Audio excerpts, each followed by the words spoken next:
Hello, it's tax time.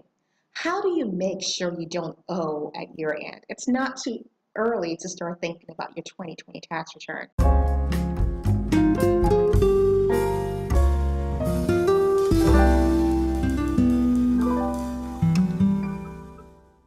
If you've already filed your taxes this year, you might have been in for a rude surprise where you owed more money than you usually will.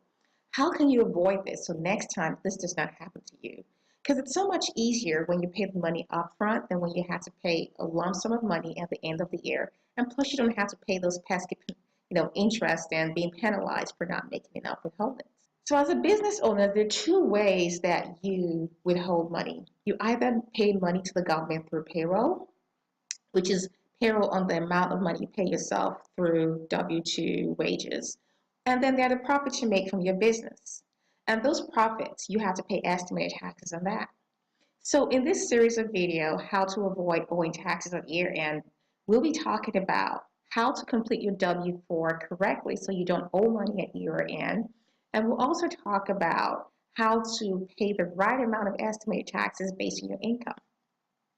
So when we're talking about W-2 income and withholding taxes on W-4, it's not enough to just say, okay, I am going to claim zero.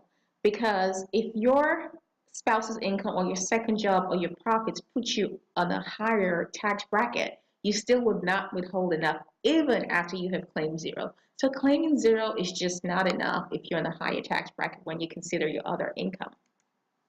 This is especially important for married taxpayers. You might be your spouse is a high income earner. You have to consider income because that will affect your tax bracket when you're filing jointly.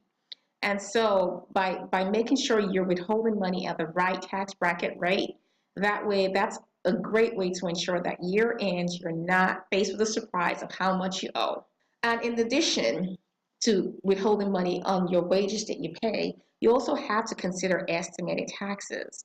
So estimated taxes is what you pay on your profits, not your W-2 income. We just talked about W-2 income, and now we're talking about paying estimated taxes. So the future videos will show you how do you complete that W-4 correctly, and how do you withhold estimated taxes correctly so at year end, you're just smiling because you don't have that much more to pay. So if you like what you see in this video, you want more of this kind of video, please be sure to like my video or subscribe to my channel. Thank you for watching. I look forward to seeing you in the next video.